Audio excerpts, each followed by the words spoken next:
श्री गोपीचरण वल्लभाय नमः। श्रीमदाचार्य चरण कमलेभ्यो नमः। श्री गोसाई जी परम दयाल में नमः। श्री मात्र चरण कमलेभ्यो नमः। श्री पितृ चरण कमलेभ्यो नमः। सौंदर्यं निजरत्गतं प्रकटितं स्त्रीगूढभावात्मकं पुंरूपं च पुनस्तदन्तर्गतं प्राविविशत् स्वप्रिये संश्लिष्टावयोर्बभौ रसमयः कृष्णो हि यत्साक्षिकं रूपं तत्हृदयात्मकं परमविध्येयं सदा वल्लभम् सायं कुञ्जालयस्थासनमुपविलसत् स्वर्णपात्रं सुधौतं राजत्यज्ञोपवीतं परितनोसलं गौरवं भोजवक्त्रं प्राणानायं विनाशापुटनिहितकरं कर्णराजद्विमुक्तं वन्देर्धोन्मीलिताक्षं प्रेमोदतिलकं विठ्ठलेशं सुकेशम् अज्ञानतिमिरान्धस्य ज्ञानाञ्जनशलाकया चक्षुरोन्मीलितं येन तस्मै श्रीगुरवे नमः। बर्हापीडं नटवरवपुः कर्णयो कर्णिकारं बिभ्रद्वासः कनककपिशं वैजयन्तीं च मालां रन्ध्रान् वेणुधरसुधया पूरयन् गोपवृन्दैः वृन्दारण्यं स्वपदरमणं प्राविशत् गीतकीर्तिः।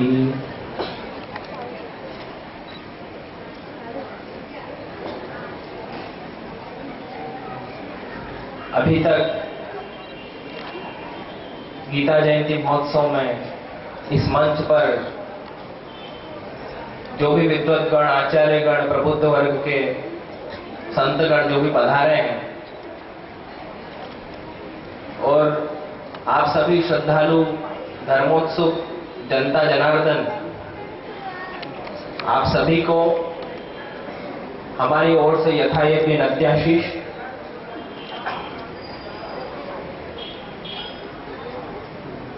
एक प्रसंग प्राप्त होता है कि जगन्नाथ राय जी की सभा में उड़ीसा में, वहां पर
इसका जो सेवनीय तत्व है, जो प्रभु श्री कृष्ण भगवान है, उनकी सेवा करना ये सबसे बड़ा कर्म है।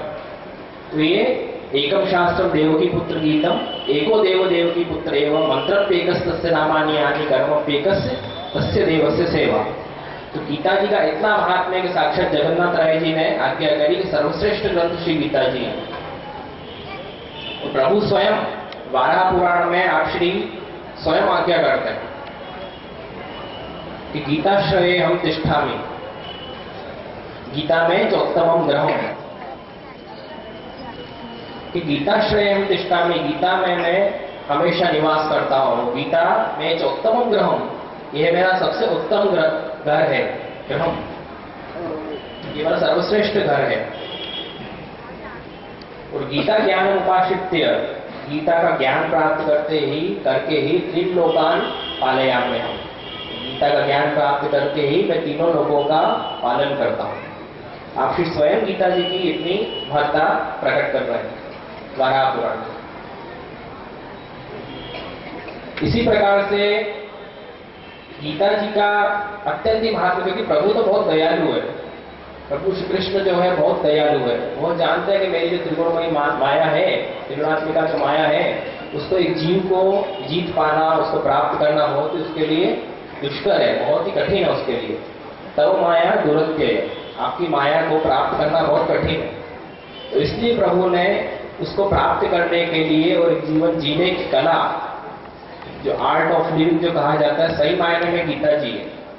जीवन जीने की जो कला है उसको सिखाने के लिए आपने जिस शास्त्र का प्रणयन किया, जिस शास्त्र को प्रकट किया, वह शास्त्र है श्रीमद् भगवत गीता। वह शास्त्र श्रीमद् भगवत गीता है कि प्रभु को प्राप्त करने का साधन। और इस जीवन में एक कला सिखाई, किस तरह से हमको जीवन जीना चाहिए, ये कला सिखाई। ऐसे श्रीमद् महाभारत में, महापुराण जो है महाभारत, उसमें प्रभु को अनेक नामों से संबोधित किया है। जैसे श्री कृष्ण, गोविंद, वासुदेव आदि नामों से आप श्री को संबोधित किया है। लेकिन जब गीता के महत्व की बात आई, गीता के उपदेश की बात आई, तब आपको पद्मनाभ कहा गया। पद्मनाभ, गीता सुगीता कर्तव्या किमन्ये ही शास्त्र संग्रहे, वर्णन आता है गीता सुगीता कर्तव्या किमन्ये ही शास्त्र संग्रहे। या स्वयं पद्मनाभ, जिसको स्वयं पद्मनाभ ने कहा है।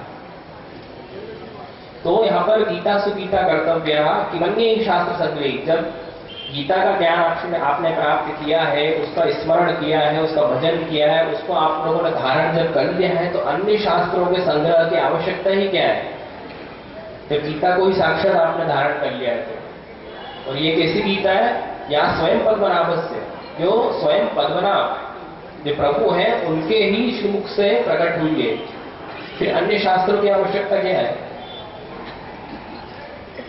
तो यहाँ पर पद्मनाभ नाम का तात्पर्य यह है कि पद्मनाभ क्यों लिया गया कि जिन प्रभु के श्री मुखारविंद से जो गीता का प्राकट्य हुआ है, उन्हीं प्रभु के नाभि कमल में से ब्रह्मा जी का प्राकट्य हुआ है। ब्रह्मा जी उत्पन्न हुए नाभि कमल में से, और उन्हीं ब्रह्मा के श्रीमुख से वेदों का वेद उत्पन्न हुआ है, चारों वेद, जो कि सभी शास्त्रों के, सभी धर्मों के संप्रदाय के आधार स्तंभ है, मूल स्तंभ है। तो इसलिए यहाँ पर आप श्री को पद्मनाभ से संबोधित किया गया, आप श्री का नाम पद्मनाभ बताया गया है। प्राप्त होता है अष्टम अध्याय में। ऐसे 13वें अध्याय में शरीर और आत्मा का वर्णन है, क्षेत्र और क्षेत्रज्ञ, शरीर और आत्मा का वर्णन प्राप्त होता है। इस तरह से कुल लगभग एक अंदाज 700 श्लोक हैं गीता जी में।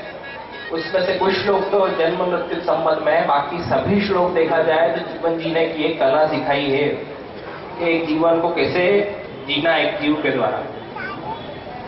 गीता द्वारा लोग इस श्लोक में भी हमको जीवन जीने की कला सीखनी है। खाली यही अर्थ नहीं है कि परलोक जाना। इस श्लोक में भी जब हम वर्तमान स्थिति में जो जीवन जी रहे हैं, वो भी हमारा जीवन सुंदर हो और हमारी जय जयकार हो इस जीवन में, और मृत्यु उपरांत भी हमको मुक्ति प्राप्त हो, श्रेष्ठ स्थान प्राप्त हो, ऐसा वर्णन प्राप्त होता है। ऐसे ही कर्म मार्ग, ज्ञान मार्ग, सबका वर्णन है। गीता में 4 वस्तु मुख्य बतलाई गई है: कर्म, सांख्य, ज्ञान और भक्ति। इनके द्वारा ही जीव एक प्रभु की प्राप्ति कर सकता है। लेकिन भगवान कृष्ण ने भक्ति पर अधिक जोर दिया है। आपकी भक्ति भी कैसी होनी चाहिए? महात्म ज्ञान पूर्वक भक्ति होना चाहिए। भक्ति की साधारण भक्ति नहीं, महात्म ज्ञान पूर्वस्तु सुदृढ़ सर्वतोधिक भक्ति इति। महात्म ज्ञान पूर्वक भक्ति होना चाहिए, मतलब कुछ किंचित भय रहित, भय से जुड़ी हुई, किंचित भय हो, बाकी प्रेम ही प्रेम भरा हो जहां पर, ऐसी भक्ति। किंचित भय का होना भी जरूरी आवश्यक है, महात्म ज्ञान का होना आवश्यक है। महात्म ज्ञान होगा तो हम प्रभु का अपराध नहीं करेंगे, नहीं तो प्रेम में आकर हम कभी कभी अपराध भी कर देंगे। तो महात्म ज्ञान पूर्वस्तु ऋषि हरिराय जी और हमारे पूर्वाचार्य ऋषि महाप्रभु आके करते हैं कि महात्म ज्ञान पूर्वस्तु सुदृढ़ सर्वतोधिक वैष्णव भक्ति। तो महात्म ज्ञान पूर्वक भक्ति होना चाहिए प्रभु की। तो भक्ति का मार्ग इतना सरल है कि गोपिकाओं को हमारे संप्रदाय की, शुद्धाद्वैत संप्रदाय की गुरु माना है, गोपी जनों को। तो ब्रज की स्त्रियां जो थी, नंद ब्रज गोपियां थी, जो गोप की स्त्रियां थी, उनको गुरु कहा है हमारे यहाँ। बड़े बड़े आचार्य महापुरुषों को भी गुरु नहीं कहा है, गुरु किनको कहा है? गोपी जनों को गुरु कहा है। गोपी जनों को गुरु क्यों कहा? क्योंकि न तो उन्होंने शास्त्रों का अध्ययन किया, न वेदों का अध्ययन किया, न उपनिषदों का अध्ययन किया, किसी भी वस्तु का उन्होंने अध्ययन नहीं किया, लेकिन फिर भी नंद का लाला उनका साड़ी का पल्लू लेके पीछे पीछे दौड़ता था। ताही अहिर की छोहरिया छछिया भरी छाछ पे नाच नचाए। कोई अध्ययन नहीं किया था उन्होंने, बस क्या किया? प्रेम से प्रभु को लाड़ लड़ाया। प्रभु प्रेम के भूखे हैं, जीव की कृति को नहीं देखते हैं, उसके प्रेम को, उसके भाव को देखते हैं। भज सखी भाव भाविक देव, प्रेम से उसको बस लाड़ लड़ाया उन्होंने। तो क्या क्या करी गोपीचंद? अखिल ब्रह्मांड का नायक है, परात्पर पूर्ण पुरुषोत्तम है, लेकिन इतनी सी छाछ के पीछे गोपीजनों के आगे ठुमका लगा रहा है वो। उसको किस वस्तु की कमी है? हमको आपको सबको उसने बनाया है, लेकिन फिर भी इतनी सी छाछ के पीछे वो नाच रहा है। गोपी क्या है? गोपीचंद क्या कह रही कि लाला पहले ठुमका लगाए कि बता तब छाछ पिवाऊंगी तो वो इतना सा छोटा सा बाल कृष्ण उन गोपीजनों के आगे नृत्य कर रहा है, और नृत्य करने के बाद छाछ पी के जा रहा है। तो ये पुष्टि मार्ग, ये शुद्धात्म पुष्टि मार्ग, ये हमारा एक मार्ग है। यहाँ पर प्रभु जीव के खाली भाव को देखते हैं, इसमें भाव कैसा है। 56 भोग अन्नकूट भी उनको नहीं भाएगा अगर आप प्रेम से नहीं धरोगे। तो प्रेम से अगर एक मिश्री भोग धरी तो वही भाव से वो आरोग लेंगे उसको। ये भक्ति, भक्ति पर अधिक जोर दिया है। और इसी कारण से जो ब्रज की गोपीजन थी उनको धन्य कहा गया है कि धन्याव्रज स्त्री, उनको धन्य कहा है कि ऐसी स्त्रियों, ऐसी जो स्त्रियां हैं वो धन्य है जिनके पीछे प्रभु डोलते हैं, प्रभु जिनके पीछे पीछे घूमते हैं। ऐसा मार्ग। वैसे ही श्रीमद् भगवत गीता में इस जीवन को जीने की कला सिखाई गई कि हम कैसे इस जीवन में रहते हुए प्रभु की प्राप्ति कर सकते हैं। क्योंकि इसी जीवन में, इसी देह से हमको भगवत प्राप्ति करनी है। 84 लाख योनियों के बाद हमको ये देह प्राप्त हुआ है। जैसे अभी आपने बताया कि नाहम वसामि वैकुंठे योगी नाम हृदय न च, अभी आपने सुना ये भक्ति। नाहम वसामि वैकुंठे, न मैं वैकुंठ में वास करता हूँ, योगी नाम हृदय न च, न योगियों के हृदय में वास करता हूँ। तू मधुभक्ता यत्र गायन्ति तत्र तिष्ठामि नारद, हे नारद मैं वहां पर विश्राम करता हूँ, वहां पर मैं रहता हूँ जहां पर मेरे भक्त मेरा गुणगान करते हैं। नाहम वसामि वैकुंठे योगी नाम हृदय न च, ऋषि मुनि ज्ञानियों के हृदय में भी मैं वास नहीं करता हूँ। मधुभक्ता यत्र गायन्ति तत्र तिष्ठामि नारद, मेरे भक्तगण जहां पर मेरा गान करते हैं, मेरा स्मरण करते हैं, भक्ति करते हैं, वहां मैं विराजमान होता हूँ। ऐसे श्री प्रभु श्री कृष्ण अत्यंत सरल स्वभाव के, इसीलिए हमारे यहाँ पर बाल कृष्ण की सेवा बतलाई गई, छोटे बाल कृष्ण की, ताकि अगर प्रार्थना पूर्ण पुरुषोत्तम की अगर सेवा करने जाएंगे तो जीव उनसे मांगता रहेगा। और जब छोटे से बाल कृष्ण की सेवा होगी, यशोदोत्संग लालित, यशोदा जी को उत्संग मतलब गोद में खेलने वाला बालक, जिसको निर्वस्त्र है, कोई वस्त्र धारण नहीं की, यशोदा जी ने उसको अपना साड़ी का आंचल ढाक रखा। ऐसा छोटा सा बालक हमारे यहाँ पर सेवी है। उसकी सेवा करेंगे तो हम उसको और नूतन नित्य नूतन वस्तु दे देकर लाड़ लड़ाएंगे, लेकिन उससे कुछ मांगेंगे नहीं। इसलिए यशोदोत्संग लालित की सेवा बताई कि प्रभु से कभी कुछ मांगना नहीं चाहिए। सर्वांतर्यामी स्वरूप है वो, अंतःकरण में हमारे बैठे विराजे हुए हैं और धक धक कर रहे हैं। यही हमारा परम धन है। ये जो तक अंदर आवाज आ रही है जो धक धक की, यही हमारा परम धन है। और ये धन जब निकल जाता तब क्या कहते हैं लोग कि इसका निधन हो गया। इसलिए ये परम धन जो है इसको बहुत ही संभाल के रखना चाहिए। इसी तरह से हमको गीता जी में पूरा धर्म का वर्णन है। गीता प्रारंभ में क्या से होती है, धर्म क्षेत्र है, कुरुक्षेत्र है, और अंत में कहा आता है, अंत अक्षर भी मां है। तो ये पूरा धर्म जो है गीता जी है धर्म। व्यास जी ने भी बताया है कि समाज का कार्य और धार्मिक कार्य ये सब एक ही है, अलग अलग इनको मानना नहीं चाहिए। धर्म तो वैसे बहुत व्यापक अर्थ में होता है, धर्म की परिभाषा बहुत व्यापक अर्थ में होती है, लेकिन हमारा क्या कहा गया है, आचार्य चरण ने क्या कहा है चतुश्लोकी ग्रंथ में कि सर्वदा सर्वभावेन भजनीयो व्रजाधिपः स्वस्यायमेव धर्मो हि नान्यः क्वापि कदाचन। सर्वदा सर्वभावेन भजनीयो व्रजाधिपः, कि सर्वदा हमेशा सर्वभावेन संपूर्ण भाव से युक्त होकर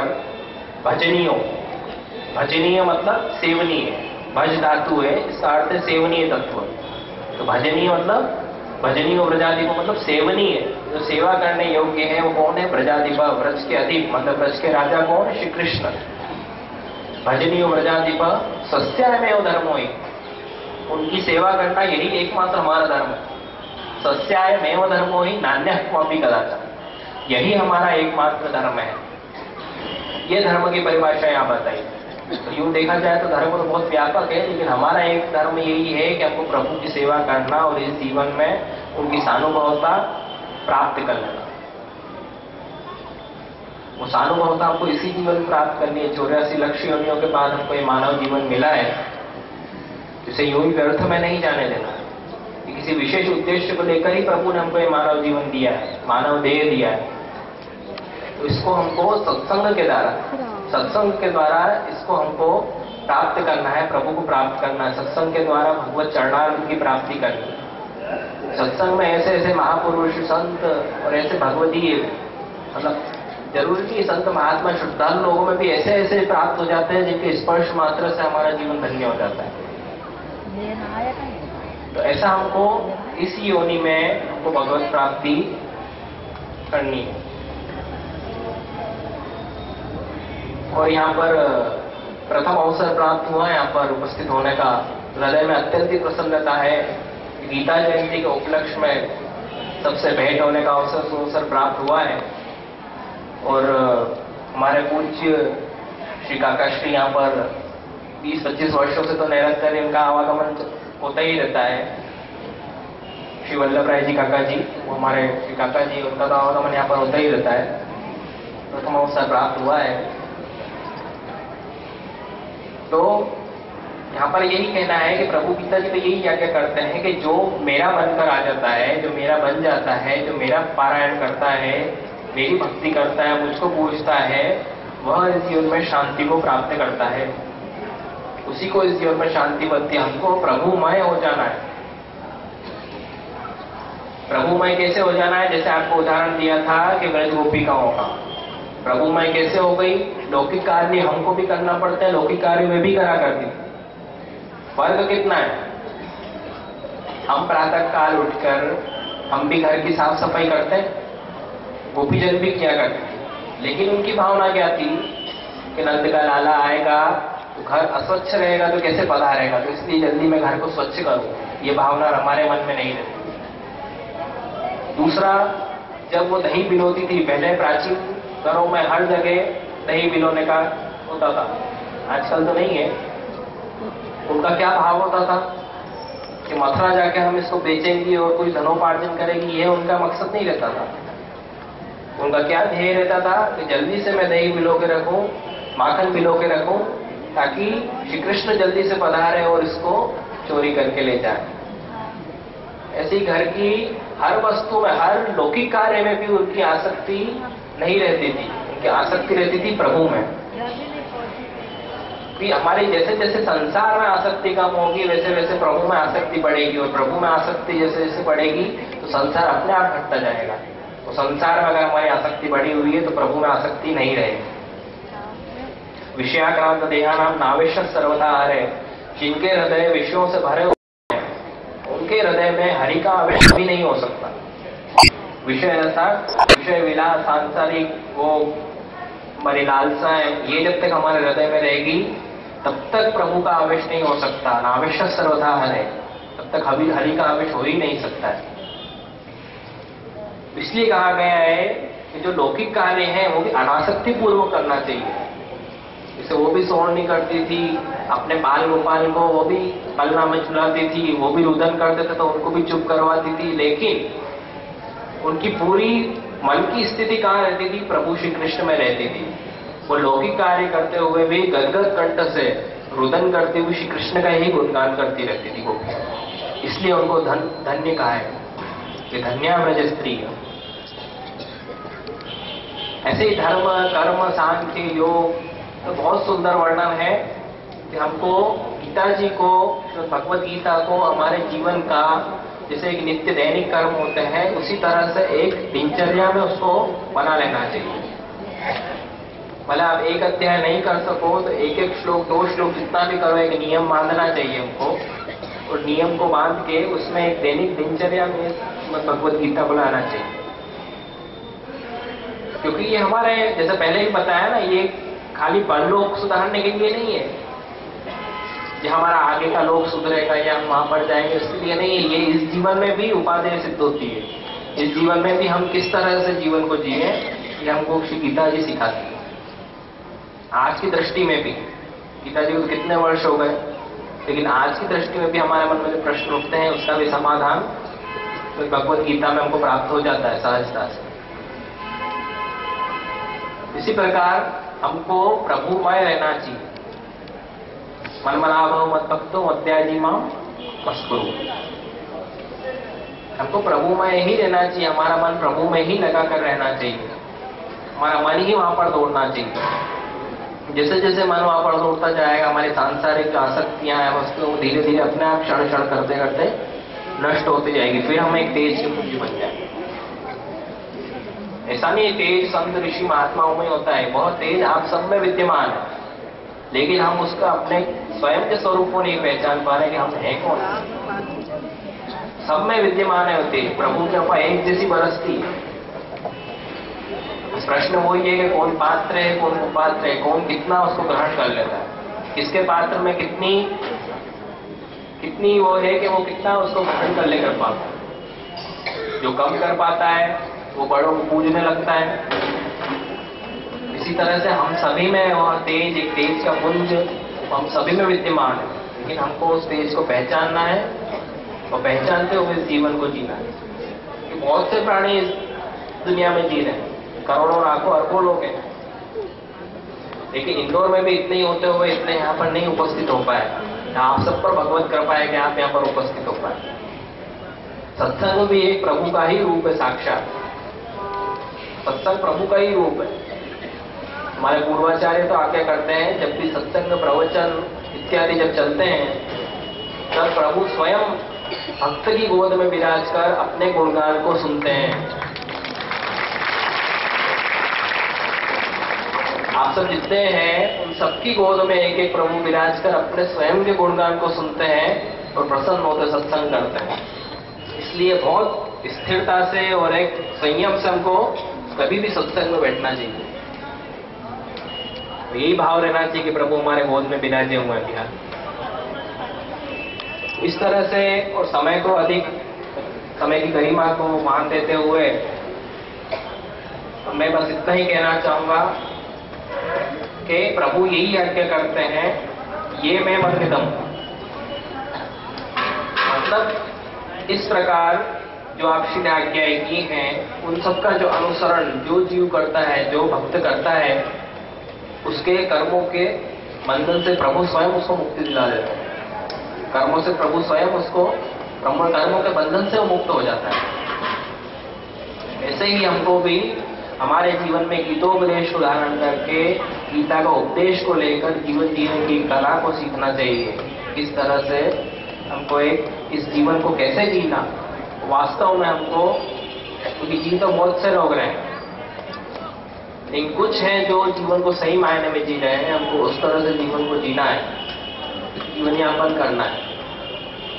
ये हमको श्रीमद् भगवत गीता है, अन्य जितने भी ग्रंथ हैं वो सब सिखाती हैं। हाँ, इनकी भाषाएं लाक्षणिक होती है, भाषा लाक्षणिक पारिभाषिक होती है, लेकिन इनको जो अच्छे संप्रदाय के अच्छे आचार्य पूर्वाचार्य जिन्होंने श्रीमद् गीता पे भगवत गीता पे जो टीकाएं रची हैं, उन टीकाओं का अध्ययन करते हुए अब इनके अर्थों को अच्छी तरह से सम्यक रूपेण समझ सकते हैं। हमारे पूर्वाचार्य श्रीमद् विश्लेष प्रभु चरण, उन्होंने भी श्रीमद् भगवत गीता पर 4 टीकाएं रची हैं, जो कि बहुत सारगर्भित और अत्यंत सरल है। इसी तरह से हमको, जैसा कि पहले भी बताया, दैनिक जीवन में भी इसको हमको उतारना चाहिए। गीता जी को उपदेश को हमको दैनिक जीवन में भी ग्रहण करना चाहिए।